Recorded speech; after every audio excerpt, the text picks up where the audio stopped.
السلام عليكم ورحمة الله وبركاته. First of all, I thank you all for this mashallah big gathering and giving me a chance to speak on behalf of my people. The Muslim Ummah is suffering. It's not just the Uyghurs, not just Palestine or Kashmir. All entire Ummah, it's very, very badly suffering today. The genocide is going everywhere around the world. Somewhere we're seeing on the news, we're seeing where children dying, when people being arrested, the mosques being demolished, Islam being banned. But I want to speak today about the Uyghurs, where you see, what we're gonna see is on the news, but actually in China, it's everything, they're controlled by their media. What I'm gonna speak about today, you won't find this in Chinese news. You will not find this anything if you're gonna search about China. Today, this country, the name of this country is a crime in East Turkestan. You cannot pronounce the name of the country there, you're gonna be locked up. This is separatism, this is kind of terrorism.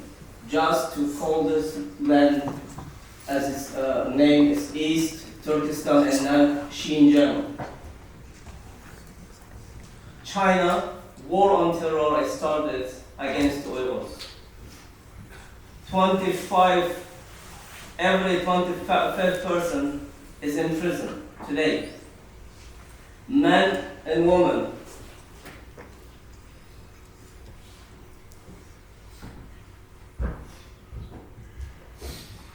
So as you see this in the picture, this is all captured.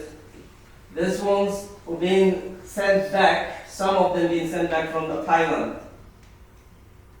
In Thailand prison, there was over 100, almost 200 Muslim brothers with the sisters as well.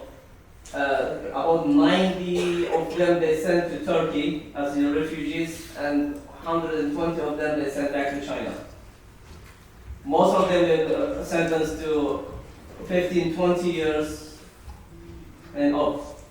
This one, as you see this, in the concentration camps, they have the hand shackles, they have a shackles on their feet.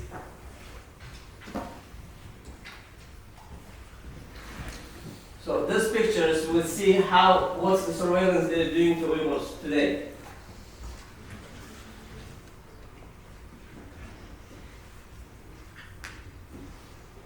These pictures for the death sentence is given to brothers. Here, the house is being demolished. Over 16,000 masjids being destroyed since 2017. Concentration camps started in 2017, late 16, but the genocide started before that. So hijab is forbidden. Subhanallah, they forbid the hijab. At the same time, then selling, you will find made in China hijabs everywhere around. Tasbih is forbidden. Prayer rocks is forbidden. You see the burning over there is all Islamic books. They're all prayer rocks made in China, where they're selling it all around the world. And when we said that it's forbidden in East Turkestan, people not believing us. Why? Because most of this the hijabs and the prayer rocks is exporting from China.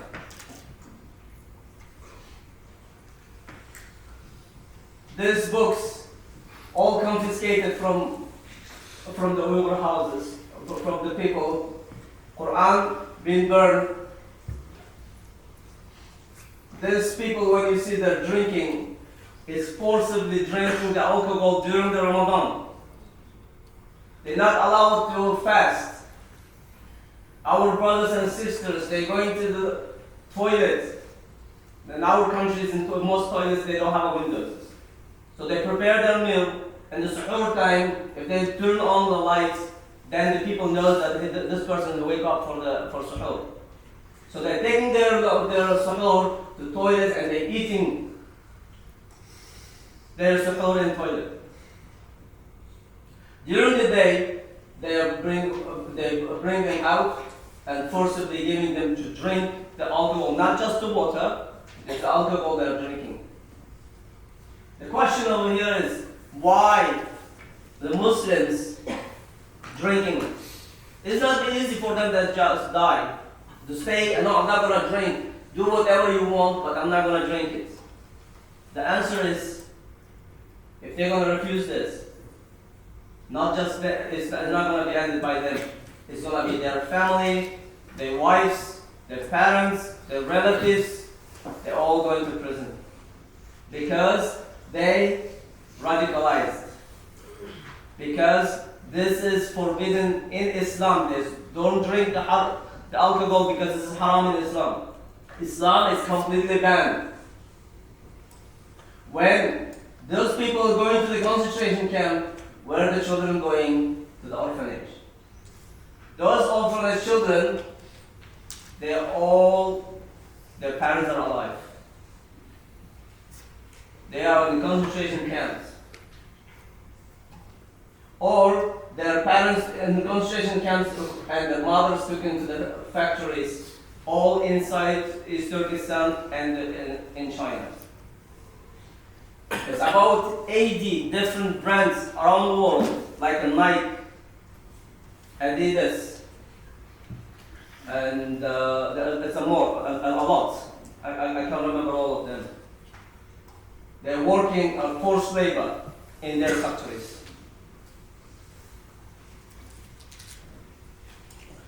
Here we'll see on this picture how the family being separated.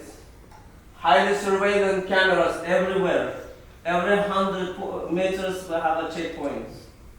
Face recognition cameras. Like we see here, people have so many cameras, but they don't know the personally. They cannot identify these cameras. These cameras do. They can identify who is this, is it Han Chinese, or Uyghur, or Kazakh, what his name, where he lives, everything is here. Through this surveillance cameras, they can see all that.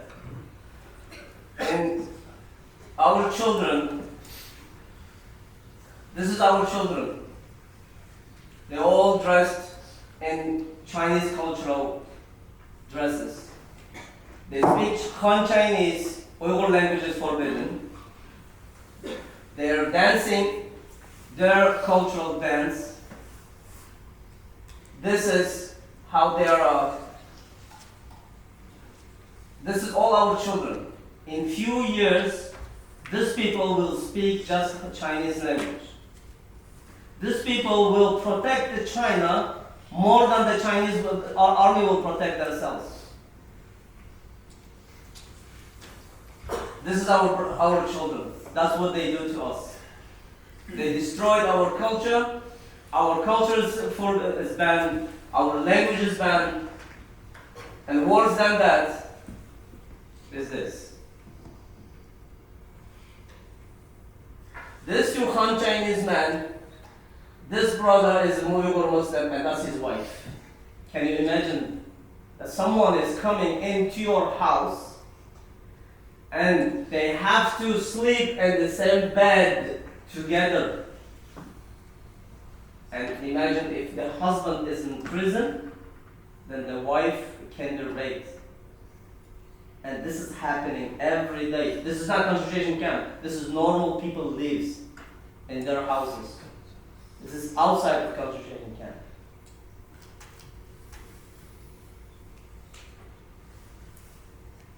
They cook food, pork, it must be cooked with pork. The Uyghurs, they have to eat the pork. Not just eating, they have to eat, and these people take a picture and sending this to them. These people not radicalized, they are very good people, so they are monitoring them 24/7. We will not find this anywhere around the world where and this is not officials, Chinese officials, this normal Chinese people. One of the former concentration camp survivors, she said she had daughter, 2 sons, herself and her husband. Her husband is Pakistani. So every single for them, they have brother or sister. Like for a man it has for men is a female, and for the boys, a girl. She said her 12-year-old daughter, she has a brother, that's what they call. We are united as a brotherhood, that's what they call it. And she has a brother who is 21 years old. He has a right to come and take her to his house anytime he wants, and they cannot stop it. If they will stop, that's where parents gonna end up here, children gonna be there, and wives gonna be raped in their house every day.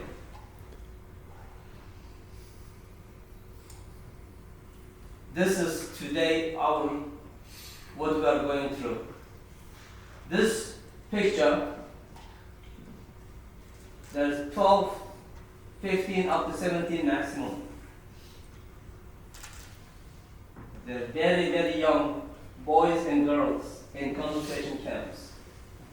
In concentration camps, when the first step when they enter into it, they renounce the deen.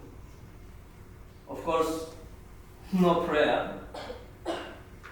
They, in one small room with about 15 to 16 people, they're up to 40, 50 people in one room. There's less than 1 square meter for one person. So if that small room, when some of them sleeping, the others are waiting and standing. We've been through that in Guantanamo. Not that much, but they used to turn off the lights, not completely, but they used to give us the blankets at 10 o'clock in the morning, at night, and they're taking the blankets out from us 5 o'clock in the morning. The same thing is happening here. They're not giving them any blankets, but they are starting learning Chinese. They're praising Xi Jinping, they're praising Chinese Communist Party. They're learning the Chinese language, and every night, I have to say it, subhanAllah, it's happening. They're picking up our sisters who is being raped. It's happening every night. This is all our survivors of the camp. This is their testimony about it. So at the end, I want what the Ummah can do for us.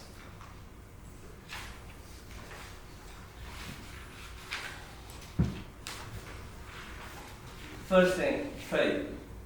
Don't forget in your prayers. We are part of the Ummah. After the October the 7th, some in social media, I saw some pictures where some our brothers, may Allah forgive them, they put the picture of East Turkestan with beautiful city of Urumqi, and under the Gaza city, and they said the genocide not is there, genocide is happening here. Brother, genocide is happening everywhere. This is what we see, that's what we don't see, what is happening. We're not denying that genocide is happening in Palestine. That's our brothers, that's our children. We are, as Ummah, we have to unite it. And when the West or the Muslim, those called who's the Muslim leaders, who said that there is no genocide in East Turkestan, they will be accounted, inshallah, the day of judgment because of Allah. At the end, I will ask all of you, make a dua, organize the event and raise awareness by talking about the Uyghur plight. Please follow at UKETS 1933 on Instagram and stay up to date. Please boycott the brands that profit from the oppression of the Uyghur people. There are so many brands you can find. Search about East Turkestan. Please learn about your brothers and sisters. I really am seeing this much gathering, mashallah. I was 19 when I left my country, and I was 21 when I been captured. Maybe in your age, when you are studying, I didn't have a time. My years of education, I was in Guantanamo. When someone asked me, did you graduate somewhere? I said, yes, where? I said, Guantanamo Bay. You won't find that knowledge nowhere else. That's hard reality within. They sold us, our brothers, Allah Musta'an. They sold us. They captured us from Pakistan. And they sold us to US. SubhanAllah. Interesting point I want to add on this. When they captured us, they asked, where are you from? I said, we are Uzbeks from Afghanistan. So they sent us to Guantanamo. When we came to Guantanamo, when they asked you, where are you from? I said, well, we were from East Turkestan. China started blaming Pakistan. How dare you can send those 22 Uyghurs? They were in your hands, and you send them back to Guantanamo. They said, we didn't know about them. So they were demanding us. They were looking for Uyghurs in 2002 and 2003 in Pakistan more than any foreign fighters. When before and after the 9/11 right away, they were looking for Arabs. But after this incident, they will start looking for Uyghurs. Because of the time, I will end my speech. And Jazakumullah khair. Wassalamu alaikum wa rahmatullahi wa barakatuh. It is really beautiful seeing so many of you here today. When I was coming down the stairs, I was thinking about the words of Define Itself, were a very beautiful called Inaugural, which was translated to called Time for Outrage. He was a Holocaust survivor, and he died some years ago at age 93. He wrote a book called Inaugural. His penultimate chapter is Outrage over Palestine. He says the greatest thing in the world today is for treatment of the Palestinians. But it's his last paragraph in his book that really captured my attention when I was coming down and saw this great crowd of people, subhanAllah. He says we call for a mass public uprising against the means of mass communication. For nothing but mass consumption as a prospect for our youth, general amnesia, and the outrageous competition of all against all. And this event, subhanAllah, is a kind of proof against some of his concerns. The fact this is called One Ummah, and the brother before me, may Allah bless you in abundance, spoke about the crisis, suffering of the Muslims, the Uyghur Muslims of China, is a proof that we are not a people of a selective outrage.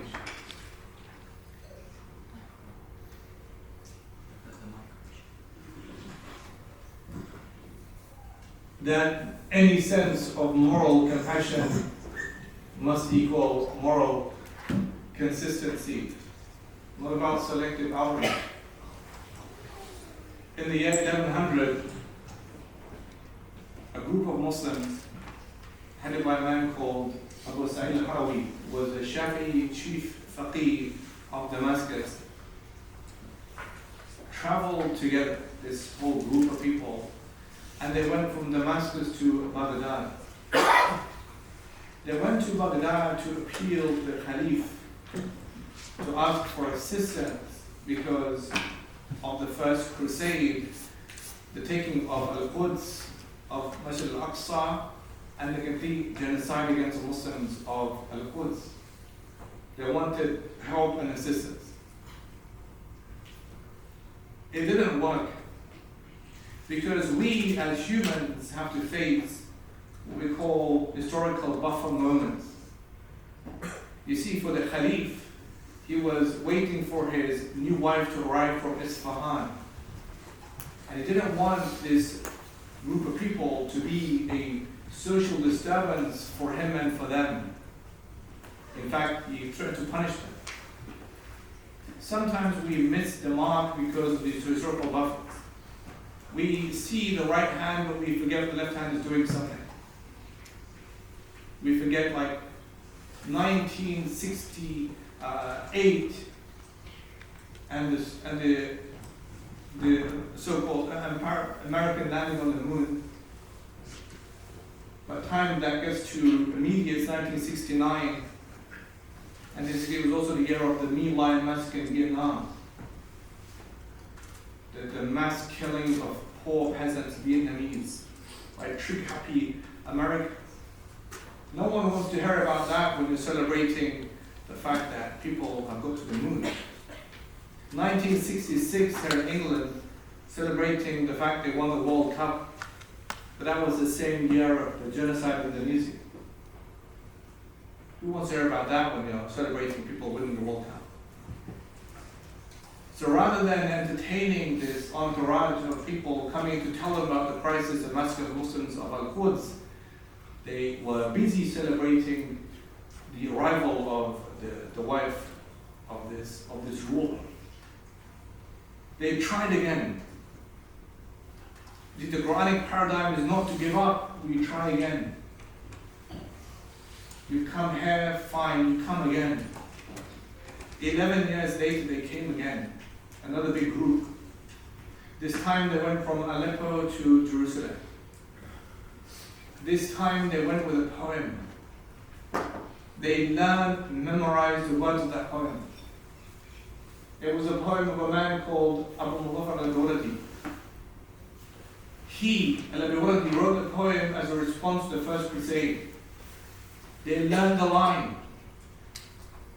وَكَيْفَ تَنَامُ الْعَيْنِ وَكَيْفَ تَنَامُ الْعَيْنِ, and how can the eyes sleep? At a time like this, that would awaken any sleeper. When your brothers are sleeping in the bellies of vultures over there in Sham. And how can the eyes sleep? This is not about selective outrage, but about a moral consistency. Not only are we here thinking deeply and affected by the crisis of the theft of the land, the usurpation, the resources, the theft, demolition, ethnic cleansing, apartheid, not only about the land itself, which is sacred for the Muslims, of course, but about the fact that everybody who lives somewhere, every somebody has a somewhere, every somewhere has a somebody. This is why when you hear about these nonsense Zionist claim that if only they made Gaza like into some kind of a Singapore or Dubai, and we forget that every somebody had a somewhere, every somewhere had a somebody, that's someone's home, that's somebody's school, that's somebody's path, that's somebody's nursery, somebody's mum, somebody's dad. I mean, that's the whole element of existence, identity is connected to that space.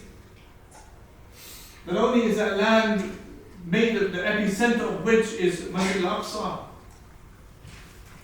the first qibla for the Muslims. Not just direction of the prayer, the first direction of your essence is based around facing that direction, Al-Aqsa. The second masjid built was Al-Aqsa.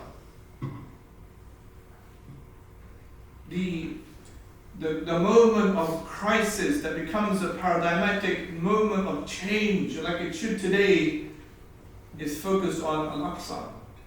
And it happened in the most difficult moment in the life of the Prophet ﷺ. the Aam al-Huzn, the year of grief. The event of Taif, and he's pelted with stones by these rough people of Taif. The passing of his wife Khadija, Allah be pleased with her, the passing of Abu Talib dies. All these events are happening, but they all then coalesce in some ways in perhaps the most remarkable occasion in the Prophet's life, the Isra and Miraj, the night journey, heavenly ascent. The land of Al-Aqsa, Al-Quds, in fact, connects earth and heaven. Connects earth and heaven. That Allah took His servant from Masjid al-Haram and Makkah al-Mukarramah to Masjid al-Aqsa in Bayt al-Maqdis. And it was at that point He led all the prophets of Allah in prayer. Ibn Abbas says that it's not an inch of Al-Aqsa where a prophet hasn't prayed or where an angel hasn't stood. The whole landscape is sacred for us. The amount of prophets who lived there, migrated, settled there, fought there. Ibrahim alayhi salam, Musa alayhi salam, Harun alayhi salam, Ishaq alayhi salam, Sarah alayhi salam, Isa alayhi salam, Maryam alayhi salam. I mean, there's so many prophets, Lut alayhi salam, who have a connection, a burial spot in that land. Not only, my dear brothers, for the sake that we feel the sense of moral compassion and outrage for the fact that it's a sacred land for us, but for every single person who had life, who had dreams like you have and I have dreams, for every single person since 1948 whose home was destroyed, demolished, whose land was taken, women raped, men killed at gunpoint by Zionist gangs, the Irgun, the Stern gangs, the Levi gangs, at gunpoint forcing them away out of their homes. The largest the largest refugee crisis in the world, with no right of return back to their homes, and buildings over the homes, factories and supermarkets and car parks, to hide the fact that people once upon a time used to live. A man called, there's a book called Kirbet Kizay by a man called S. Yizhar, but it's a pen name because he was Jewish when he wrote this book about the Nakba 1948. Pen name because he was scared about the reaction. He wrote about the fact, he said, what the walls scream of these new Zionist settlers, thieves, taking other people's homes. Won't the walls scream? People used to live there before.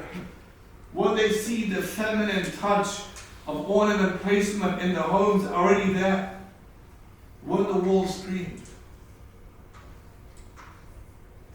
So we have, of course, one, the sanctity of land, the importance of the land for the Muslims, but also because a great injustice happened and is happening to them as we speak.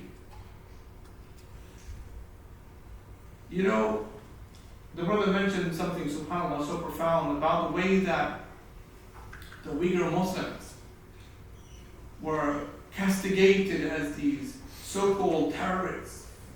They used the propaganda from 9/11. What do they do for the people of Gaza?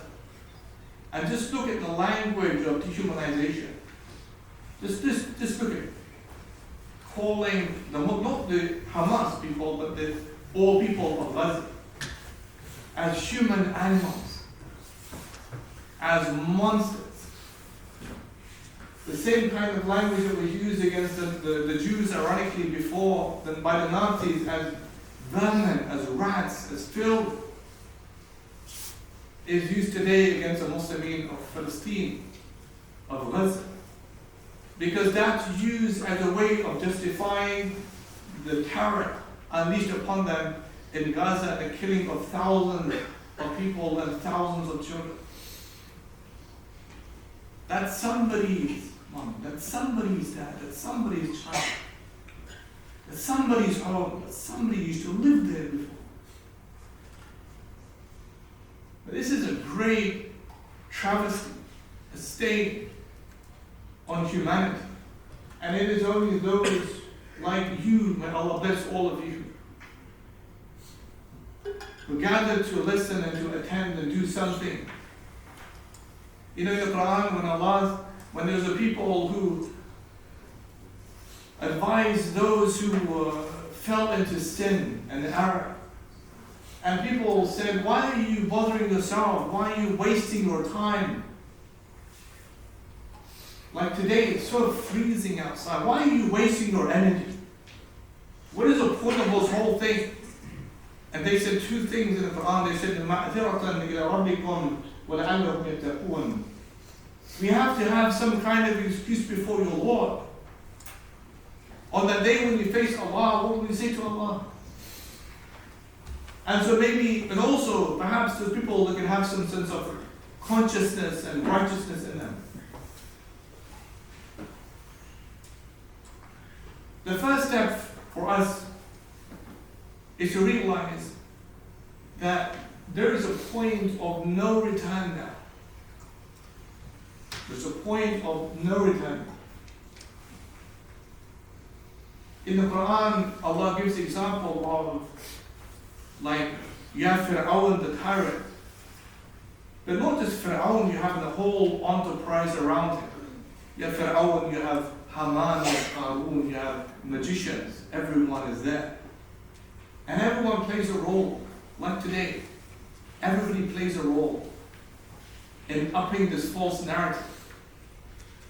But there is a point when the magicians lose power. And they were like the media mouthpiece of Pharaoh to justify his terror. But then they believe in Allah. Magicians believe in Musa and Allah subhanahu wa ta'ala. And they make such, they bow down to Allah. Pharaoh is confused and he says, how dare you? Because if you do this, then I will crucify you.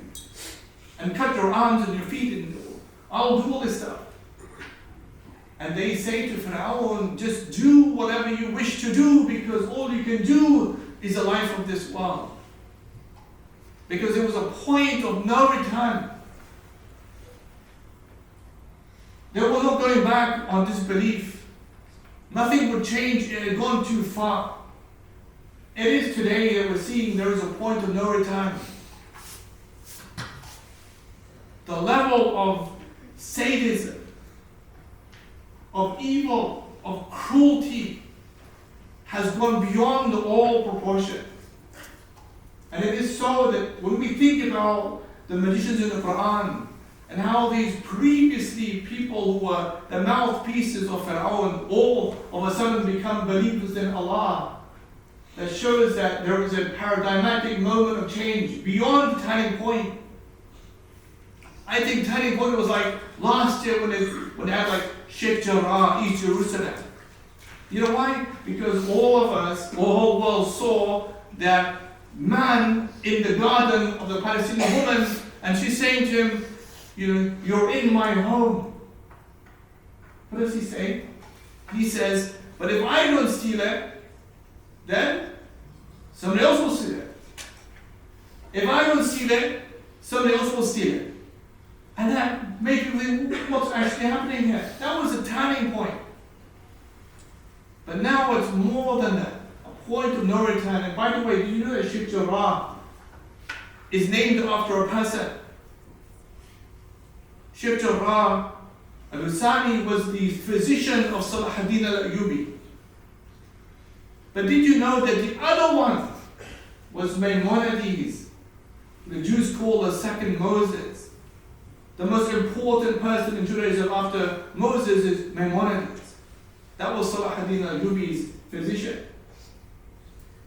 Did you know that when the Jews were expelled from Al-Andalus after the Fourth Council of Toledo, where they forced baptism, forced conversion, forced this, forced that by the Catholics of Spain, and Muslims arrived in 711, the armies of Tariq bin Ziyad, Muslim ibn Nusayr. They said it was an act of God's mercy.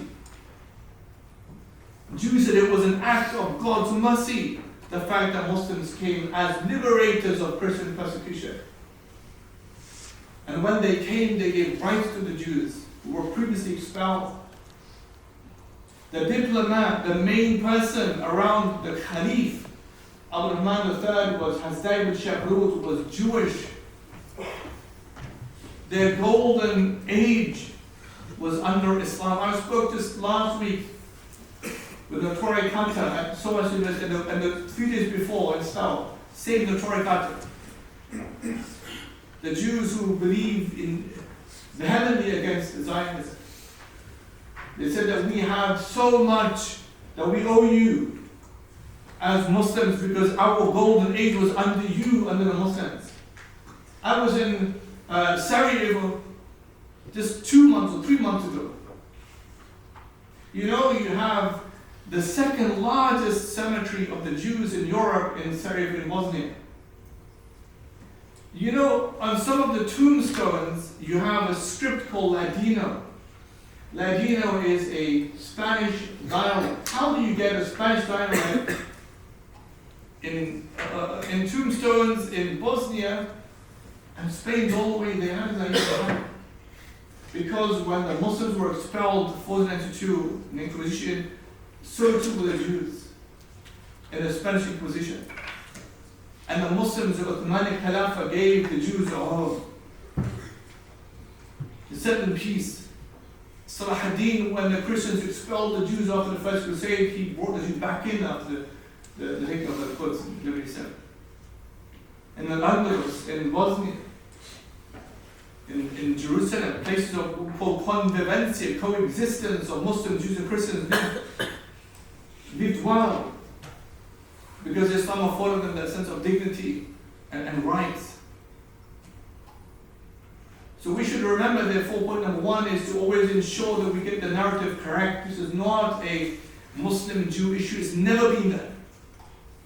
This is an issue of the occupied people against settler colonialism, who came to steal the land. It's that issue. Number two, to remember, my dear brothers and sisters in Islam, all of us, all of you, amazing people. You have strengths. Everybody has a strong point. Everybody has a skill set. Everybody's able to do something. You know, after the First Crusade happened, I'll give you 3 names.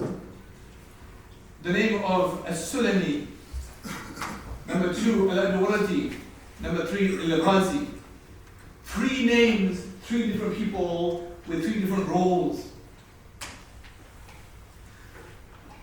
As-Sulami wrote the text called Kitab al-Jihad as a way of appealing to the Muslims not to divide themselves because division is weakness. Appealing to the Khalif to bring the armies to defend the Muslims. Al-Abi Wardi wrote the poem that was taken to Baghdad 1107-08, memorized by people, and by the way, they broke the minbar. That's why it was outraged. They broke the minbar in the masjid to show this is a moment of outrage for all of us. And you're going to know it's an outrage for all of us. If you can't see it, you can't see it, but once you see it, it's happening. And Al-Ghazi led the army. Al-Ghazi tried to fight back physically. Everybody has a role. Not everybody is a poet, nor is everybody a scholar. But everybody has something that they can give. You know, in Bosnia, you had this tunnel of hope. They call it tunnel of hope. So when the Serbs would bomb Sarajevo, the Muslims, they thought, we should dig under the airport because it's a safe zone.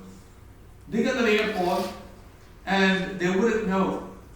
And they took 8-hour shifts, men, to dig under the airport, which they did.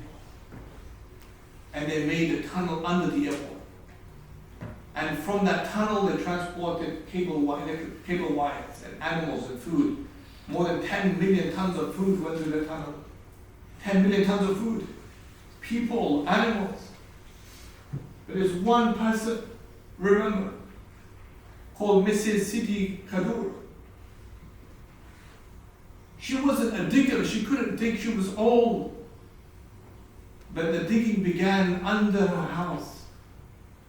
What she would do is that when the people have stopped, ended their shift, she would come with a glass of water. And that's the maximum she could do. Give a glass of water to the hard workers who are taking. And he's finished with a glass of water, again, a glass of water. And that's how she's remembered. And Mrs. Sidi Kadur would try their best to do something in that moment.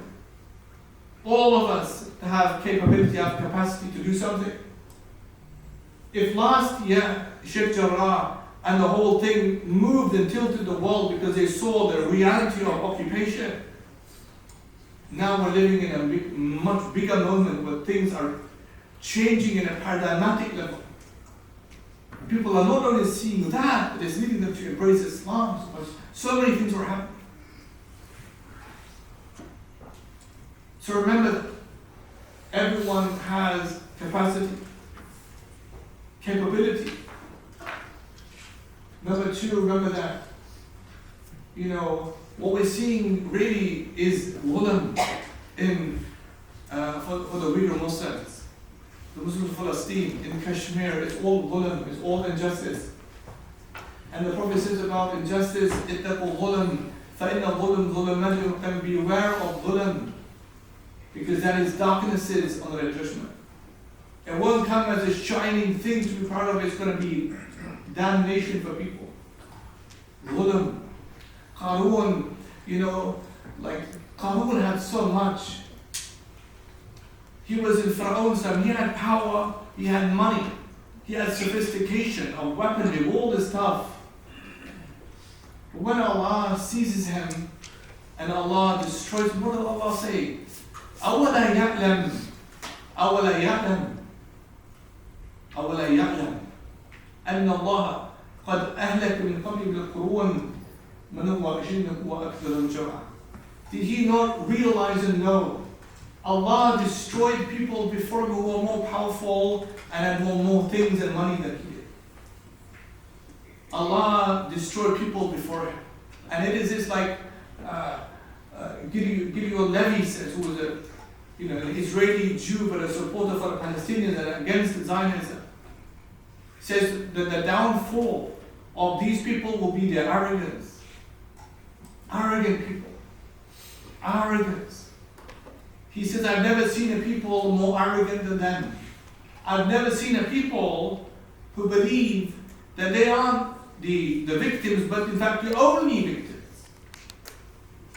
I've never seen a people as occupiers who believe that they are the occupied. No.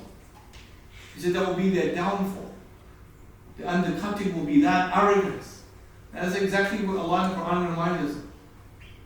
This whole landscape of Beit Maqdis, from it cultivation begins. You as people grow. How? When Allah mentions the wife of Imran, amazing things. The wife of Maryam, the mother of Maryam alayhi salam, her mother Hannah. And Allah said there in Beit Maqdis, in Al-Aqsa, she makes this vow.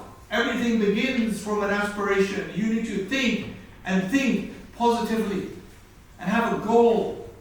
Want something from your life. And Allah says that she begins aspiration. She says, my Lord, whatever is moving in my womb, I'm going to dedicate for your service. How many mothers to be have aspirations that whatever they'll give birth to will be used for great things to come. Salah ad-Din was one person, but his mother had a dream, had an aspiration for that child to be. And so when the girl was born, Maryam, she's a girl, not a boy.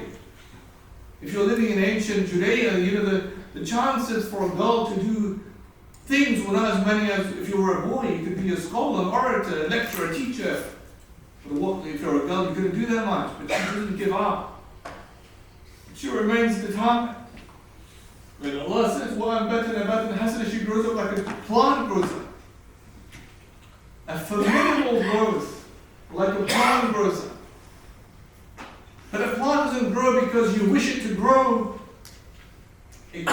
because someone is going to cultivate the plant, and Allah says, وَكَفَّلَهَا Zakaria. Zakaria was over, mentoring her, watering the plant, putting the plant around light. She's in Al-Aqsa, the best place to be. And then Allah says every time that he was here, he would find miracles. If it was the winter, then the fruits of the summer. If it was the summer, the fruits of the winter. And she said, Maryam, where is it coming from? She said, from Allah. Allah gives him whatever he pleases. هُنَالِكَ دَعَا زَكَرِيَّا رَبَّهُ. At that point, Zakaria prays to his Lord, my Lord, give me the child. So we have aspiration, we have determination, we have cultivation, we have inspiration. All of that could be a mode of beginning for all of us. And number 3 is this, lastly, I'm going to finish, is don't lose hope. You know, Nuruddin Zayngi, who came before Salahuddin, built a minbar. He built a minbar. He died in 1174, and he says, you know, we're going to place this minbar in Aleppo. And when we take Al-Quds, Jerusalem, we're going to bring the minbar to Jerusalem. We're going to have our first Khatib give the Friday sermon in Jerusalem. He died, but the minbar was there. But the minbar was a symbolic hope for people, a symbol of hope. Never therefore lose hope. Always be positive. Allah in the Quran says, وَالْعَقِبَةُ لِلْمُتَّقِينَ. The end result is for the people of taqwa. And there is a winning campaign. The heart of the believer always winning and victorious. Look at the Muslim in Gaza. Allah Akbar. Our honor is in Gaza. Our honor is in Gaza. The bravest people on earth are in Gaza. I've never seen in my life a people more brave than those people. And this is even impressing upon non-Muslims. We've never seen people like that. They lose everything materialistic in dunyawi terms, but they say Allah, Allah. We still have Allah. Either martyrdom or victory, we still have Allah. When Emily Colahan of the Doctors Without Borders was interviewed, and she says, and she had to leave Gaza, and she was asked, would you wish to go back to Gaza? She said, in a heartbeat, I'll go back to Gaza.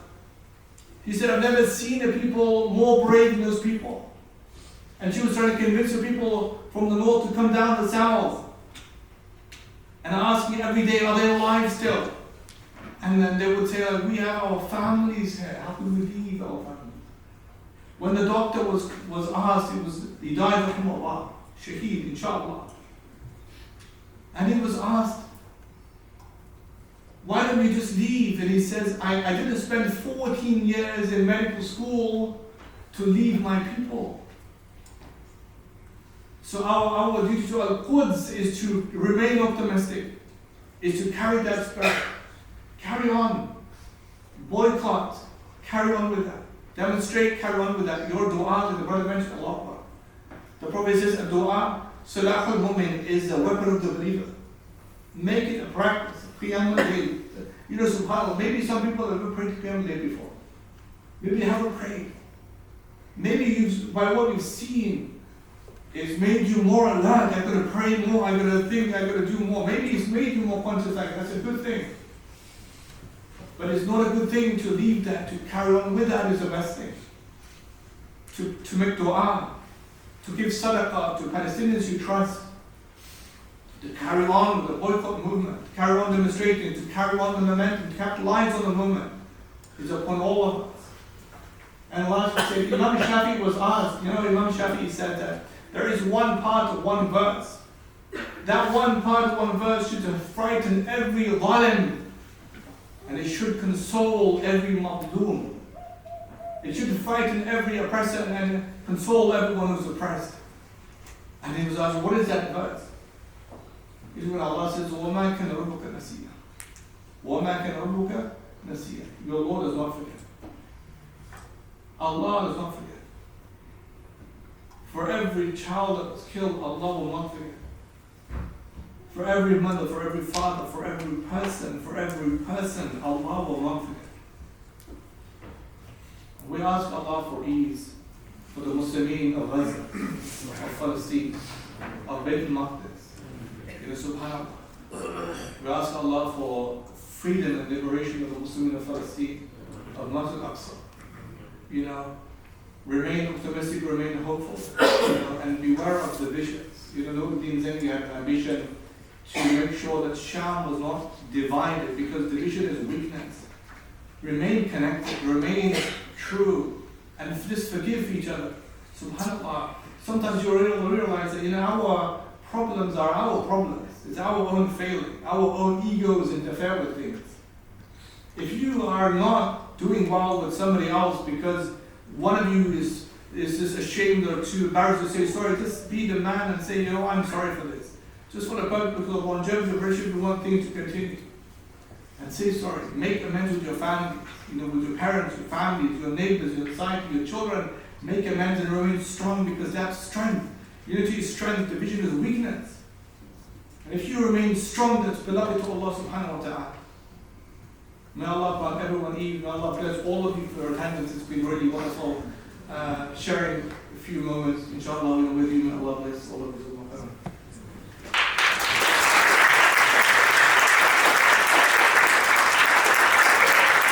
Islamic Society and support from other ISOCs of London in making this event happen.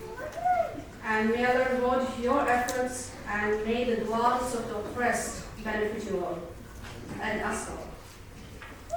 I will open with a clarification that whatever I'm about to say, it's not a comparison between the sufferings of Kashmiris, Palestinians, Uyghurs, or any other. It is a comparison and a commentary on those who perpetuate these sufferings. I'll be focusing on Hindutva and Zionism, these are the project of two sides of the same coin, with a commentary about the formation of Hindutva and its ideology, its consequences, and its future ambitions, with some case studies of Kashmir. So, many people assume that, when we talk about India, that India used to be a friend of Palestine. And they used to assume it because after the establishment of Israel in 1950, India took 3 years to recognize Israel.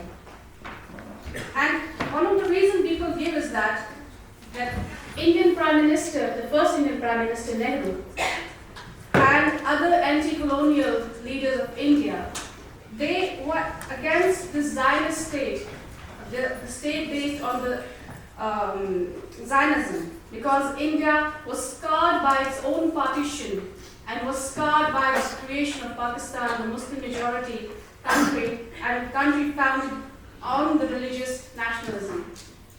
In fact, India, it is said that they were highly sympathetic towards Palestinians. Or rather, you can say that it was a need of the hour for India. Why would they irritate Arab Muslims, especially when India was a budding country and in need of oil and in need of friendly countries where they can send their workers to learn and to send remittance back to the country? Israel, on one hand, had the US and all the European countries, so India focused on Gulf countries. And while India was building a nation in support of anti-apartheid movement in South Africa, they were also strengthening their occupation in Kashmir, despite publicly making statements in favor of Palestine. And to appease Muslim countries and leaders, India's first Prime Minister, Nehru, was actively in favor of Kashmiri people's right of self-determination. I will quote Nehru here, that we have decided that the fate of Kashmir is ultimately to be decided by the people. The pledge we have given is not only to the people of Kashmir, but to the world. We will not and cannot back out of it. If they tell us to leave, I would have no hesitation in quitting Kashmir. We will not keep them against their will, however painful it is for us, We want no forced marriages, no forced unions. Rhetoric, empty words, lip service, call whatever you say, but not a single promise was fulfilled. And instead, India strengthened its grip on Kashmir, making it the world's largest and highest militarized zone in the world and densest military to civilian ratio in the world. The formerly colonized Indians had now become colonizers in Kashmir and had the audacity to disapprove of Israel's occupation and colonization in Palestine publicly. The same Prime Minister of India who openly condemned Israel of its occupation and supported Palestine sought help from Israel during India's war against China and then again with Pakistan. Israel obliged and extended India military support on Nehru's request that the weapons be shipped to India without Israeli flags. So, despite India supporting the Palestinian cause, Israel helped India. Is this strange? Not if you know how the politics works, not if you know that how the international relations work, and more importantly, how back channels work in the real world. The veil of secrecy was lifted, but still nobody noticed, or maybe nobody cared. The episode of Indian-Israeli military cooperation began to expose the real relationship between India and Israel, one of the back channels and back scratching. They both knew that they would need each other in future to fulfill their ambitions. For the sake of success, they maintained a covert relationship. Formal ties were established between Israel and India in 1992. Remember the dates. Israel was established in 1948. India recognized Israel in 1950. Formal diplomatic ties were started in 1992. Interestingly, destruction of Babri Masjid happened on 6 December 1992. A coincidence? No. The plan was executed by BJP and RSS members. The political wing of RSS is BJP. We'll come to these things. Just a reminder that BJP had 2 seats in the Lok Sabha, they call it, parliament, in 1984. But in 1992, they had 120 seats when this happens. And Babri Masjid, just a background, was built in 1527 by the Mughal Emperor Babur and destroyed nearly 500 years later with the excuse that it was built previously home to a sacred temple where their Lord Ram was born. Does that narrative sound familiar? Maybe to the Zionist narrative? We'll see. So once formal ties are established and Babri Masjid is destroyed, defense and trade partnership between India and Israel is established. India, but again, regularly votes against Israel in United Nations and continues to appease Muslim leaders and Muslim countries for the purpose of oil, trade and labor force. So let me give you a quick recap as again. India votes against Israel in United Nations, but Israel helps India in their wars against China and Pakistan. In 2017, Modi becomes the first Prime Minister of India to visit Israel after 1948, 1950, 1992, 2017, Modi visits Israel. 2018, Modi becomes the first Prime Minister to visit Palestine. And interestingly, he was awarded the highest civilian award by the Palestinian authorities.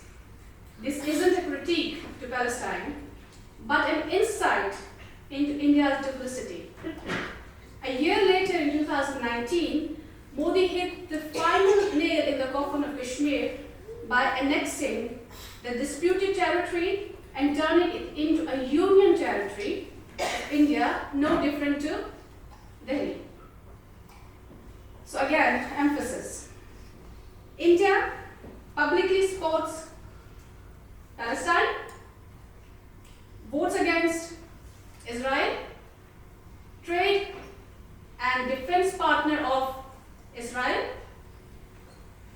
and the largest weapon importer of Israel, and converts a UN designated disputed territory into another state of India.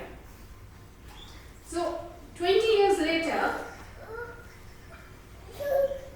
after Sharon's visit, 5 years later after Modi's Palestine visit, and 4 years after burying Kashmir, Modi's unambiguous support for Israel after 7th October this year broke India's long-standing public position where they used to present a decorum of neutrality, where India needed to buy time to take sides, but this time to show their real colors and with no need to hide their fascist agenda under the cover of being a secular or democratic country, India was quick to take a strong position in favor of Israel. This time, and it best served both countries, as importantly to solidify their anti-terror narrative. The Hindutva Zionist nexus is so deep that while the world was still trying to understand or try to make sense of what happened on October 7th, India embarked on an online campaign where they started their own trend, India stands with Israel, and India in solidarity with Israel. A recent report highlighted that most of the world's tweets in favor and in support of Israel were bought manufactured tweets from India. After buying tweets, India buys more weapons from Israel than any other country in this world. India purchases around $1 billion worth of arms from Israel annually, nearly half of their production, which includes drones, machine guns, cybersecurity, cyber warfare, and more. Israel has also started co-producing weapons in several factories in India. So when you are buying weapons, that means you are either going to use them in future or you are already using them. So India has not only used Israeli fighter jets, bombs, drones, cybersecurity and surveillance systems in its occupation in Indian occupied Kashmir, but has trained its soldiers in Israel and borrowed Israeli tactics, and India reciprocates the favor by training Israeli forces and sharing their own experiences and their strategies. So there are obviously many questions that needs to be asked. At what point did India evolve into a right-wing, fascist, neo-settler colonial enterprise determined to form a pan-Hindu nation? Or was it always in the underbelly, hidden away, waiting to rear its ugly head at the right time? Where did the inspiration come from? Or what is the end game? And what is exactly the relationship between India and Israel? Too many questions, I know.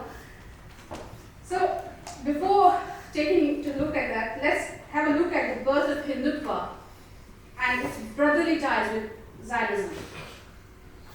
So 20th century saw many independence struggles come into fore, including that of India as well. Early proponents of Hindutva called for a return to pure land of India.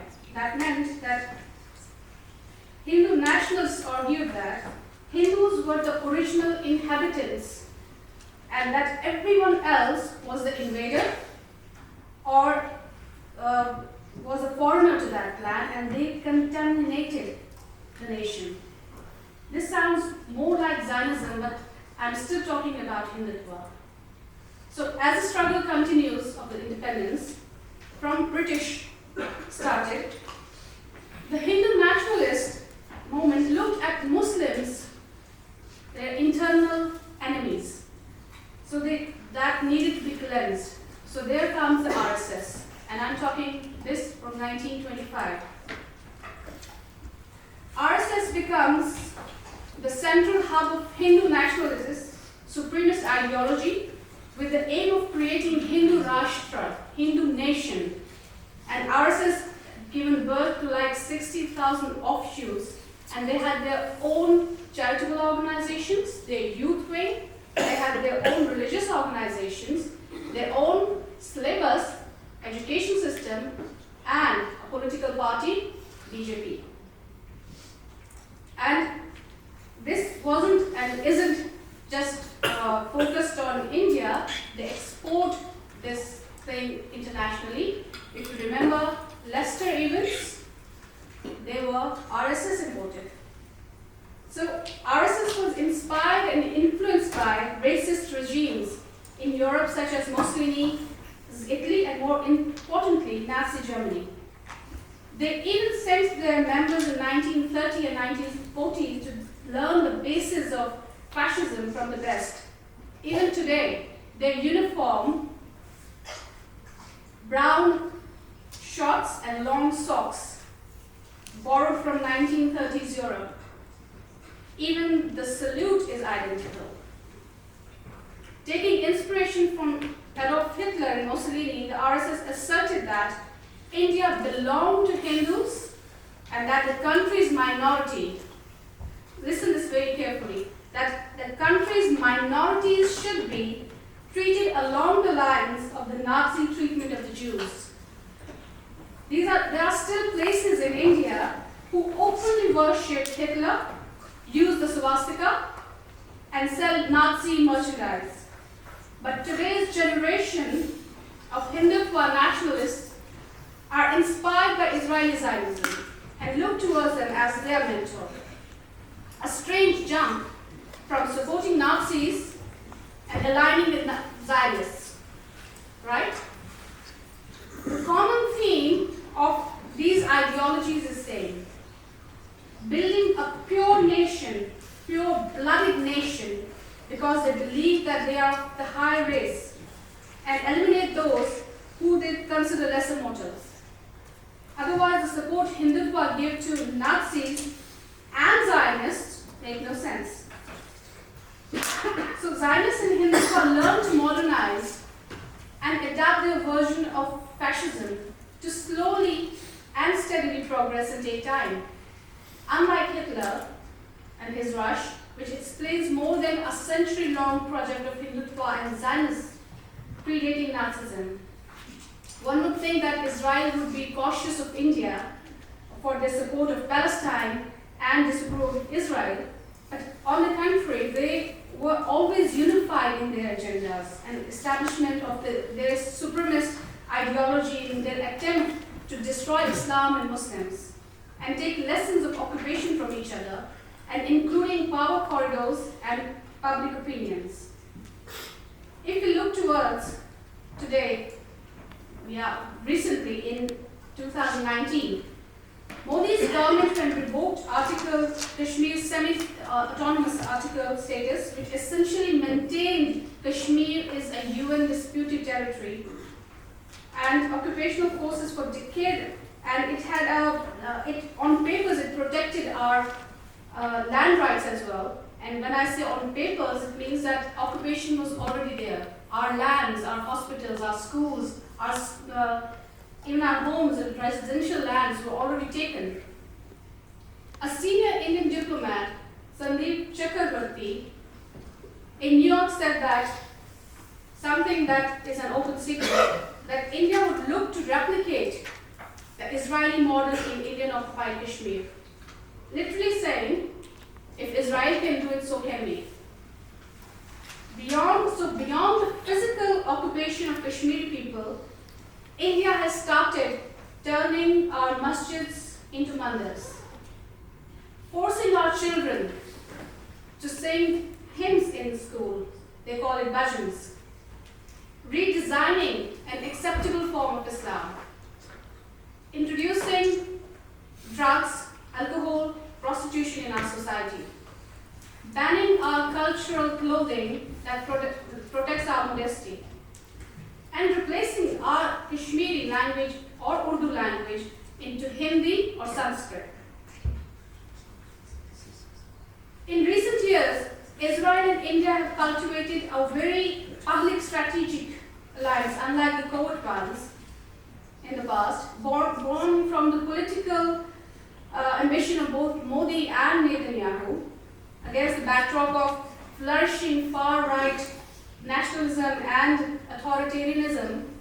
With this new alliance and friendship based on Islamophobia and the fact that both Zionism and Hindutva are pushing colonialism and expansionist ideas. This is the new map Netanyahu's Likud party has released. This includes the whole of Palestine, Jordan, Lebanon, parts of Syria, parts of Iraq, parts of Egypt, and parts of Saudi Arabia. They object to our slogan, "From river to the sea, Palestine will be free." But this is their agenda. They want to occupy all their neighboring countries by force. If this is scary, listen this carefully now. India's expansionist vision called Akhand Bharat goes as far as Middle East. And they claim that Holy Kaaba in Makkah as their temple. And they give it a name of Makkeshwar Mahadev Temple. They can't even tolerate the names of Muslim era buildings. So they call Taj Mahal as Tejo Mahalai Temple, Qutub Minar as Vishnu's Thumb Temple, and controversial and now demolished Babri Masjid as Ram Mandir. They can't even tolerate the names of cities that are rooted in Muslim names. Aligarh's name is changed now. Ahmedabad name is changed now. We have in Kashmir a city called Islamabad. They call it Anantnag now. And it's not just now. They've already changed it. They can't even tolerate our Muslim identity names. So, if I tell you that if BJP is open and transparent in what they are doing, so does that mean that opposition party, Congress is all clean? No, they have their own expansionist plan. They want to have a cup of tea in the morning, breakfast in Kabul, Afghanistan, lunch in Lahore, Pakistan, and dinner at Delhi, India. This is their plan. So, if the difference between BJP and Congress is that BJP is more blunt, more open, and Congress wears the velvet gloves, but they all do the same thing. So Kashmir has been always a laboratory where these all experiments are being tested. Changing of the name, building, destroying of the masjids. We have all seen this in Kashmir, and then it was brought into mainland India. A few years back, we saw CAA and NRC bills, Citizenship Amendment Act, and National Register of Citizenship. That means that Muslims of mainland India now be second-class citizens, and they will have to prove their birth certificates. They will have to show birth certificates that they belong to India, otherwise they will have to leave. So Hindus haven't faced anything like what Jews have faced, but they are trying to manufacture that on the experiences of Jews and giving it a name of Hinduphobia nowadays. And what Hinduphobia, why Hindutva is not criticized as Zionism is because of their central hub, their capital Delhi. People are more interested into Bollywood, in yoga and Gandhiism, and they can't get into this term that Hindutva comes from, where all these things comes from. So at least with BJP and RSS, we know where we stand, but with the liberals of India, the problem is that they want to assimilate us. They think that this desire of our freedom is something, there's an illness or abnormality, or we have some kind of ill that we need some kind of treatment, and then we'll start loving India again. But with Hindu nationalists, at least they know that this is not the case, and they see us as criminals, that we need to be disciplined and we need to be taught a lesson. So when we talk about Kashmir, if I come to Kashmir now, some case studies, the international humanitarian aid organizations, when I'm coming to Kashmir, is because what Israel failed to do, their brother RSS and BJP have learned lessons from them, and they are implementing that in Kashmir. So in Kashmir, international humanitarian aid organizations are banned. UN military observers essentially house arrested. Amnesty International banned. Civil society members routinely arrested, killed, harassed. Even Khurram Parvez, who is internationally recognized, and his books are cited by the United Nations, he continues to be languished in jail. Journalism choked, and even BBC was vilified in 2019 because they reported on India's illegal actions, and their office was raided and staff was harassed. Twitter office was raided, and now we know that monitoring and tracking and trace, we have seen that what happens once the tracing and tracking starts. So this disinformation campaign, we have seen that after 7th of October, special thanks to social media, many myths and many misunderstandings, what Zionists want to flood in the world, is debunked by our social media warriors. But India is successful in those.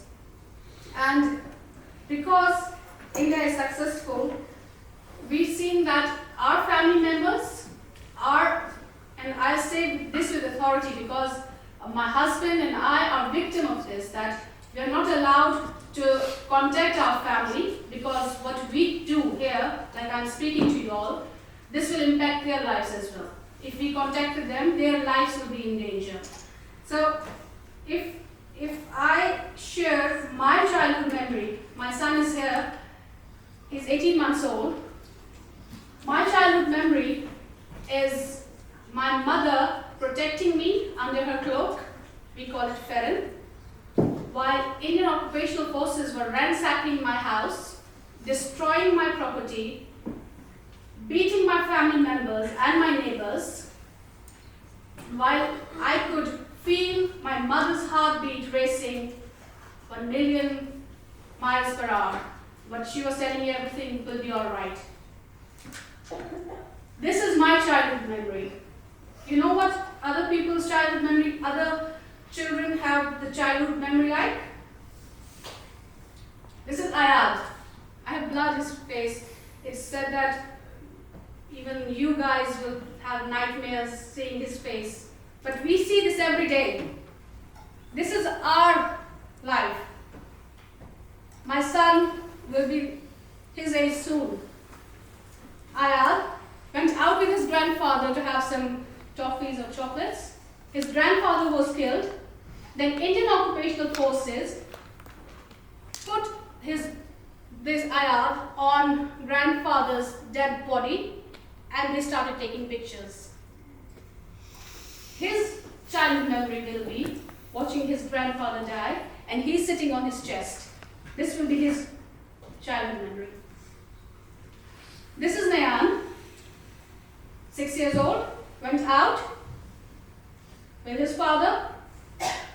Indian occupation forces bullets come and he's killed. No reason given, no consequences, just a dead body given. This is Hibanisa, exactly the age of my son, 18 months. She was in her mother's lap when the pellets hit her, and now she's blinded in her right eye. Insha Mushtaq, 14 years old, sitting in her house. I'm telling you the details. She was not protesting. Even if she was protesting, there was no harm, but she was sitting in her house. Yet, she was pelleted, she's blinded in her both eyes. She can't see this world now. She can't see her destroyed face now. And then you have Kunan Poshpura. This is something. 2 villages, Kunan and Poshpura, 53 Muslim women raped in front of their male family members who were tied and then killed. 53 Muslim Kashmiri women. India asks us a question. I'll take just a few more. India asks us a question that rape happened everywhere in India. Why is it a problem if it happens in Kashmir? It is a problem because when a physiotherapy student of India was raped in a bus in Delhi, whole India comes out in protest that the accused should be hanged. But when Asifa Bano, 8 years old girl, was raped in a temple in Kashmir, raped for 8 days, then killed by smashing a boulder on her head. You know, we received some sympathy tweets from Bollywood actors, but no protest. But here's a twist. They will protest in favor of accused because he was from BJP. Take that. And then they ask us why you raise questions. This is the reason we raise questions.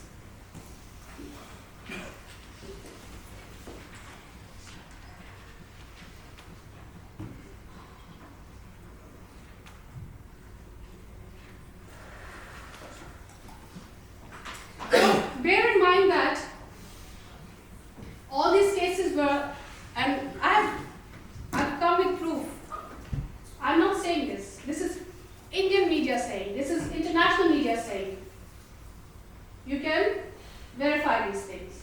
So when we say that there are some few cases that are reported, these were reported by international agencies, others go unreported. So you can understand what is the condition of Kashmiri women, children, men in occupied Kashmir right now, because no international agency is allowed now. No international aid agency is allowed now. And while we were all in a COVID curfew, that luxurious curfew we had seen, where we were not allowed to go out, imagine our mental health.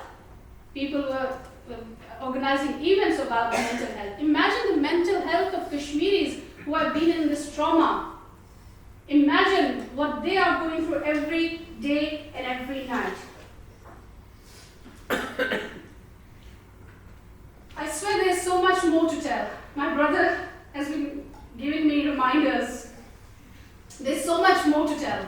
There's so many more stories. There's so many more realities to tell. I haven't even touched, most of my case studies are here. And when I thought that 30 minutes, oh my God, it's too much time. What am I going to say? But now it feels like my heart is burning and I have to tell you everything. I have to get this burden off my chest and give this burden to you all. As my previously both brothers said that, and they told this to you. They have unburdened themselves and they have given this burden to you. And tonight, I again will speak. Tomorrow I'll be again coming and speaking somewhere. But the ilm is now with you as well. I have given you this amana. And now you decide what are you going to do with this. Stay silent. Your choice. Stay silent.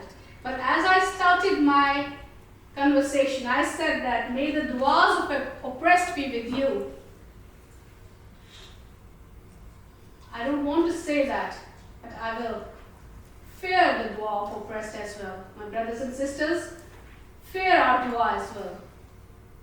If Palestine is burning right now, if Uyghurs are being killed right now, and if Kashmiris are being killed every day and night, and you can't hear that, fear the dua of oppressed. I thank you all.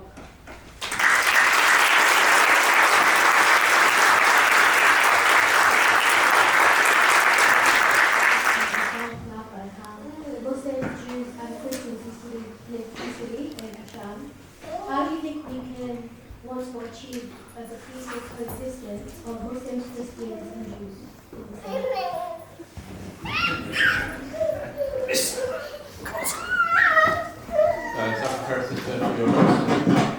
think, just for the sake of everybody else, because I struggle to hear it, but I think it was about the fact that we have these remarkable historical examples of what we call events here, coexistence between Muslims, Jews and Christians, and how can we hope for that in the future.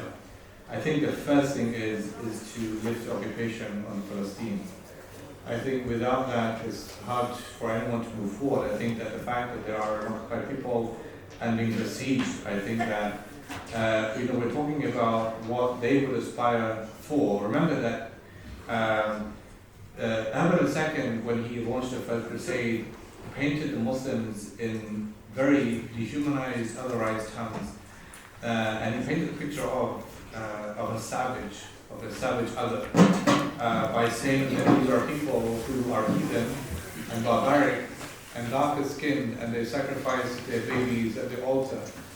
It is that image that carried through in the crusading expedition, became very important, in fact, in Western Europe, in formulating an impression of who the Muslims or who the other Easterners are.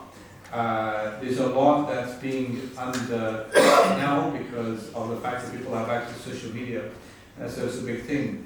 I think that, so when we speak about a potential, a child of future coexistence, it is not based upon the occupation, the savage, cruel mistreatment of another people. In fact, as we've learned in history, Muslims have treated the Jews very well, and there are of course many other examples to that effect, and also the Christians, by the way, not just the Jews.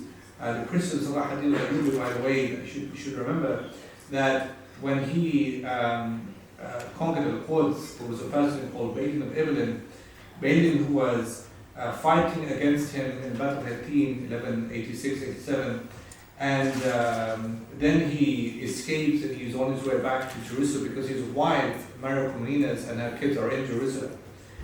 He meets Saladin on the way and he says, my wife and kids are in Jerusalem, and I know you're going to go there, but allow me, please, to take them out before you lay siege to Jerusalem. He gets to Al-Quds, Balin does, of Ibn, and then he realizes that there's no king because he's been taken as prisoner in Battle 15, and the patriarch is petitioning Balin to become the de facto king of Jerusalem. He's forced in his position. He writes to Saladin and says, you know what, I know I made this oath with you previously, but I'm under pressure. Please, can I take my kids and my wife out? Not only does he allow them to come out of Jerusalem, he gives them gifts, he gives them clothing, gives them fruits for the journey back. And that really reflected the fact that in his character combined an amazing capacity of compassion and courage in his character. And so we have like that. Saladin al-Ayyubi, by the way, there was a Christian Frankish woman whose baby was stolen. Baby was taken from her camp, and she's crying. Ibn Shaddad is really, she's crying and she's banging the floor and everything, and she asks Saladin for assistance. He takes money from his own stuff and told people to go and find the baby before it's sold on the black market. Ibn Shaddad said, I saw Saladin standing, weeping and crying for that lady. SubhanAllah. He was crying for that lady because, as I mentioned, there is something about zulm. Doubt of mazloom. The Prophet said, beware of the dua of the one who is oppressed. And so we don't oppress the So that's something that's very profound in Islamic paradigm, in Islamic literature, and not to mistreat anybody, to treat everybody with respect and decency. And that's something that played out beautifully in Islamic history, for which the Jews, the good amongst them, are witness to that, and the Christians. And inshallah, if there's a future, it has to begin with lifting the occupation, ending the besiegement of the Palestinians, and that's how Muslims, inshallah, will rule the landscape of breaking of this.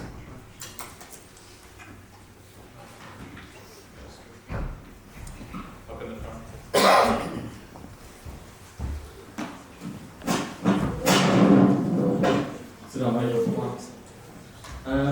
I have, when coming here, I didn't know what to expect. But subhanAllah, when I started listening, for me it's hard for me to cry. But for me, I was so close to tears. And subhanAllah, seeing from all three of you, I really did criticize myself.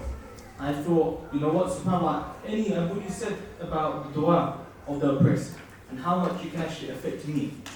This, if I don't act upon it, this could be Jahannam for me. May Allah give me Jannah Firdaus. Ameen, please.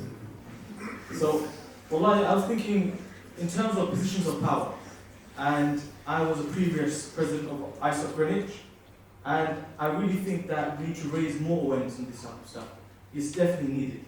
How we should go about. But one thing I have is a question, not just for ourselves, but also to the Muslims. Muslims are not weak. Wallahi, we're not weak. We are strong in numbers, in Deen and Islam. That's we need to be. But what my question is for the Muslim rulers. What questions do you have to them? All the Muslim rulers, the countries surrounding Palestine, the countries surrounding India, and some countries surrounding China. And all these places, what questions do you have for them?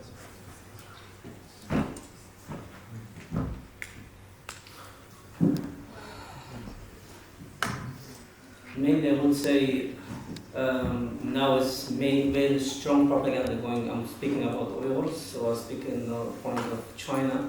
They're doing very strong propaganda against us. For the last 40 years, we saw invasion of Russia in Afghanistan, then a second invasion of USA in Afghanistan as well. Both of them been defeated by Muslims. And China realized today, instead of keep friends with Europe or the Western countries, they need to seek friends from the Muslim world. That's what they are doing today. If we are seeing they are banning Muslims to go Hajj, they're imprisoning people who went to Hajj or who's organizing people going to Hajj. In the same time, they are building very fast train between Makkah and Medina. And I'm going to say that they are doing this to Hajjaj, and said, are you crazy? This fast train is built by Chinese people who never see kind, so they were very good people. They are trying influence in Muslim country. That's why most Muslim countries, they're standing against us. That's the country's leaders, not the Muslim Ummah. What I will say in my at the end, إن جاءكم فاسق بنبأ فتبينوا. When the fasiq is coming with any news you heard about Palestine, Kashmir, any Muslim around the world, go search for the resources where it is coming from.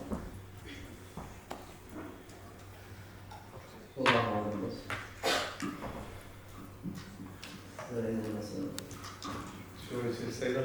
Yeah, if I just have... Yeah, so... Sorry for taking up your time. That's okay, no, Allah does that.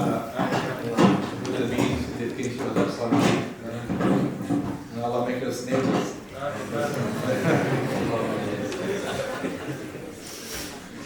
And it's been my so people used to ask, and it's been my to make dua. And he would say, رَبَّنَا آتِنَا فِي الدُّنْيَا حَسَنَةً وَقِنَا عَذَابَ النَّارِ. And they would say more. And he would say, isn't that enough? Isn't that enough? And Allah give you the goodness. So, I can't speak about things that I'm not aware of. We know that there's been, and there is, immense betrayal of rulers in the world concerning Muslims who are suffering in each of these places of Kashmir or Palestine of the Uyghur Muslims. But there is something that I've learned from my studies and my reflection, and that is the importance of the bottom-up movement. So as opposed to seeing the top-down, the bottom-up. When the Muslims began to rally the cry for resistance and liberation and unity, it began with people who are not rulers. It began with poets and began with scholars and this and that. And I think that has to hit a nerve with people. Remember, there's a thing in poetry called Volta, which is like a narrative arc, which is a turning point. If you look at civil rights struggle, I think maybe, I could be wrong, but I think that one of the defining moments was the killing of Emmett Till, 1955. I think when they saw when she showed a picture of the brother, we couldn't see, of course, his face because of the horrors in it. But Mayor Till, the mother of Emmett Till, insisted that people see Emmett Till's body in the church, in the coffin, an open casket, meaning it's not closed, because the perpetrators were the white racist aggressors.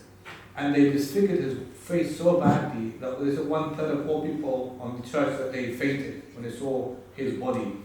There's these kind of moments that become the human consciousness in a person speaks, and it speaks loud. And remember still that Allah subhanahu wa ta'ala puts that sense of mercy in every person. The hadith, it says Allah has mi'ata rahmah, 100 parts of His mercy, وَأَنزَلْ مِنَّا رَحْمَةً وَاحِدًا بَيْنَ الْجِنِّ وَالْإِنسِ وَالْبَهَائِمِ وَالْهَوَىٰ. And the hadith, different variation of it, says that Allah sends one part of His mercy between humans and jinn and animals and beasts, even insects, share from the whole part of Allah's mercy. So there is a kind of a compassionate streak from people when they're seeing, of course, violations, injustice against people. We have to capitalize on that. We don't say the ruler is compassionate, therefore we shouldn't be. His affair is to Allah, but Allah will judge all of us. And we're human beings. Nowadays, if you think about this, the potential power we have just on social media, for example, or on things, phones and gadgets and this and that, is much more, in essence, than people in the past who were big rulers ever had. We actually have more power in that sense than they did. We can do much more on social media and visual media and showing the killing of Al-Quds. I remember this, like yesterday's story. I remember when she was swamped, when she was raped and raped. Remember the priest who held her captive in the temple. I remember the story. We have to keep these stories alive. That's something that we have to do as a common people. And the rulers, of course, they have vested interest in money and capital and the alliances and whatever. That's their affairs with Allah subhanahu wa ta'ala. But I think for us, there's a lot to do that we should be doing. I don't think so anything is to be added, but just that we have heard that power corrupts and absolute power corrupts absolutely. So if we look towards our leaders, then inna lillahi wa inna ilaihi raji'un. But what we are to do, what we have to do, what we are being doing, just look at what social media has done after October 7th. How we are debunking the myths, how we are telling the truths, how we are sharing the stories, how we are not apologetic, we are bold, we are upfront, we are telling the truths. So we have to do that. And even if we stop doing that and we say that our leaders are not doing anything, so what's the point? No, we have to remind them. We have to remind them again and again what the realities are, what the fact is, what our truths are. So if they are not doing anything, this will not spare us in Akhirah that, oh yes, okay, your leaders were not doing anything, you are safe. No, we will be asked questions about what we have done, not what my leader or what my MP or what my king or what he has done. I'll be asked about myself. So the glass of water, the example Ustaz was giving earlier, that lady that was, I guess I heard it right, giving just glass of water to the workers, that was her part. So she will be asked about that. So what are we going to be asked about? We have to be prepared for that and leave rest, inshallah, to Allah, and He'll be kafi for us, inshallah. Just one thing. May Allah bless you for explanation. You know, there was a woman called Fanny Luhema. And you probably wouldn't remember her name, or know her name. She was a lady who used to draw pictures of black people being lynched. And she used to take these pictures around neighborhoods and show this is what's being done to our people. This is decades before the amazing work of Malcolm X and others who tried to campaign against injustice against black people. But what I'm saying, why I mentioned her is because you wouldn't know her name or her struggle or her participation. Now look at this, look at this. I mentioned a Sunni, if you remember in my talk, I mentioned that he wrote a book called Al-Jihad. He wrote the book, he died in 1106, 1105 he wrote it. 1187 Safi in the capital of Al-Quds. That's 80 odd years afterwards. He had died a long time before. When they were deciding which book to read as motivation in the Battle of Hittin, they chose a Sunni text. They could have chosen any text. They could have chosen someone famous, more famous scholar, bigger than him, but they chose his text. So never, therefore, as Sister was saying, never undermine your efforts. Because it is not, for example, a ruler who suddenly emerges, who suddenly emerged. It is a consequence of many, many people behind that person who's pushed and created the environment for that person to exist. So Salah ad-Din doesn't just come about. There's Nur ad-Din, there's Al-Ghazi, there's so many people before him who have come and created a scene essential for his existence. So therefore we can all play a very crucial role. The Prophet says, لا تحقرن من معروف شيئا ولو أن تلقى أخاك وجه الطريق كما قال. Never belittle any good deed, even smiling at your brother with a happy face. It could be the person who's smiling at is having a depressed day. Maybe your smile might uplift the person. So may Allah grant us the faith. Muslim leaders, why do they continue to defend Israel and they don't support Palestine or these countries, and they continue to financially support them? It's a benefit that they gain from the others. But why the Muslim, like in 2018, I believe, Mohammed bin Salman, he went to Beijing, and it was in Beijing. He said, "We didn't see any genocide, we didn't see any crime against Uyghurs. They did right thing. In the 3 years, there has been zero crime happened in the country." So they standing there and they are supporting them. So this is what they do is, for example, they don't need the oil. They have their own water. They don't need any financial support from China. They have everything if they want it. But it's all about the money. It's all about the power. It's all about the benefits they're getting from each other. As I already mentioned, China realized with defeating Muslims, it's now going to work like it's already seen with those two great countries in the world. So they found the third way to find the good way to be friends with them. It doesn't matter who they are, what they are trying to get to Afghanistan today. Because other 8 countries, they're already under Chinese control. They financially, politically, they cannot do anything without China. Those countries, after 1991, when the USSR get independent to those countries, they were very poor. They couldn't feed their own people. When they opened up the business with China, again, that borders was open with our country, through our country. People start doing the businesses and coming merchants coming back and forward. So many China getting loans to the country governments. And 1994, they have a Shanghai 5. I don't know if you heard about this. The Shanghai 5 is the 5 countries that met in Shanghai with agreement about politically and like in the business, and among this, any Uyghur who wanted, they needed from, if they are in their country, they have to be captured and sent back to China. Today, that 5 is rated, I think, more than 10. It's India, I believe, India, Iran, and most of these countries around the East Turkestan, they are all under that. So they knew they have other one that I think they call BRICS. That's what they want to try to defeat the West with the power what they have. That's what they are doing to the Muslim world. And Saudi Arabia, I think they want to join them. So if there's something happen, for example, in East Turkestan, what happened in Palestine, where Saudi Arabia will stand with? Where the Muslim world will stand with?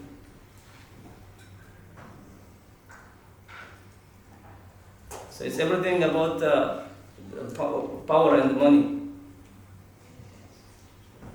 So I just want to say thank you to all the speakers and thank you everyone for organising the event. My question goes to Sister Shaista Safi. I don't know if this is just for me personally, but Kashmir is always framed as a political and not a religious conflict. Why do you think so? And what do you hope or want for the final outcome of Kashmir? Do you want it to be an independent state?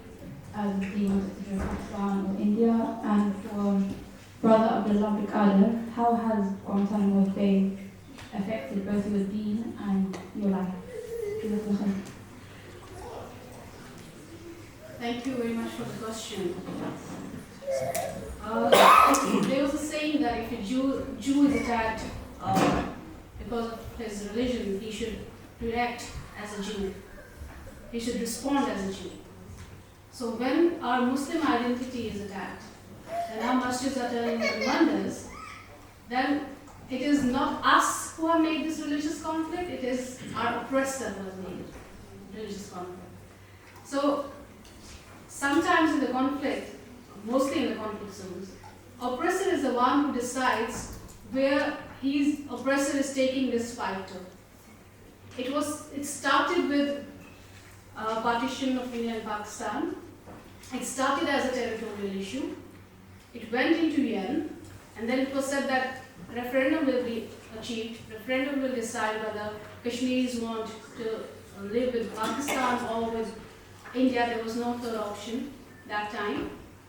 So, and now that territorial issue is becoming religious issue because India is turning it. So when we say that oppressor in the conflict zone decides what he wants, this is what I'm telling you about. This is what I'm saying. That we are there to react. We are not there to make policies. We are the oppressed. We are the victims. So when our masjids are turned into mandirs, then we will say to the world that, look, this is a religious issue as well. When India is deciding, when India is planning to even change the name of our Kaaba, then this isn't just about Kashmir. This is a Muslim identity problem. This is an attack on our Muslim identity. Our Kaaba is under attack. Simple as that. So then there is no Kashmiri, no Pakistani, no Nepali, no nothing. It's just the Muslims. If our Muslim identity is attacked, then we should react as Muslims. And your question to me that what will I vote about? I never ask you what you vote when you go to the electoral reforms or anything. Then we will be given the option, but I'll tell you one thing very clearly, I won't vote for India. No Kashmiri will vote for India. When this all happens, when we are being killed, maimed, raped by Indian occupational forces, who they call security forces, and they are there to kill us, not to secure us, no one in Kashmir will vote for India. That I will give you the guarantee.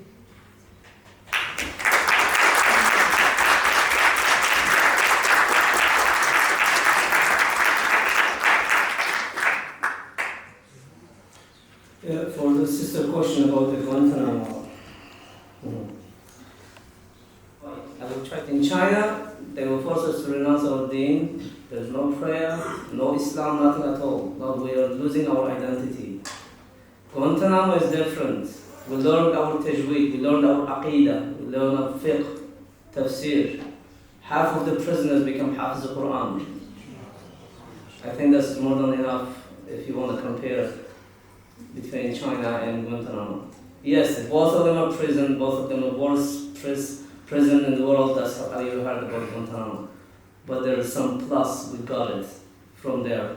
And the other thing, Before 9/11, when the Uyghurs situation, because it was raised, its occupation since 1949, just 1 year after Palestine, till the 9/11, there's not many people around the world, even the governments know about anything about Uyghurs, what's happening. Can you believe more than 100 countries refused to take me when the US asked them to give the third country, we cannot send them to China and we cannot release them to US soil, and we're looking for the third country to give him a refugee. More than 100 countries refused. Why? I didn't do any crime. They didn't have anything against me. They said they're wrongly in prison, in wrong time and wrong place. They are innocent. But there's more than 100 countries refuse to take me. Because of oppression of China, they said this right away. They're sending their foreign ministers and said we're going to cut our ties on the business, with the political, everything. So they said we won't sacrifice whole nation for one person. Okay, thank you for your question. Sorry we couldn't get to everyone. Assalamu alaikum. Just some brief closing remarks. We've had some very heavy topics today and a lot to think about and reflect on. Jazakumullah khairan to all of our speakers, to Brother Anis, LSESU ISOC, all the collaborating ISOCs, and all of the attendees who came along today as well. Just a few final reflection points to close. So I work with Closest London, which means I have the pleasure of working with all of our fantastic ISOCs. And if you speak to anyone who's been involved in the scene for 10, 15, 20 years, they'll tell you unequivocally that the times historically when Muslim students have been most impactful, strongest, most influential and most successful has been those same times when they have worked closest together, when they've collaborated the most. And that kind of collaboration isn't just collaboration and unity for its own sake, rather it's collaborating upon our Islamic values, upon the Quran that was sent down, upon the Sunnah of our Prophet ﷺ, and upon our righteous predecessors. And when we come together and when we work upon those values and when we strive to raise awareness in that regard, we can achieve success. Muslim students really and truly are the future of this ummah and have immense potential and responsibility to influence the events that will shape the world to come. And I know it's very easy to talk about unity in speech, and it's a lot harder in practice. What it takes is sacrifice, it takes effort, it takes time to go out of your comfort zone, out of your immediate circle, and go speak to people that maybe you're not used to, coming to events in foreign campuses and things. But really and truly, if we take those steps to do that, to step out of our comfort zone, to follow the advice that our speakers have given, to raise awareness, to boycott, to educate ourselves and others, and if we do so upon piety, upon bir wa taqwa, upon God consciousness, then and only then, inshallah, can we help the oppression of Muslims across the world and be successful as an ummah.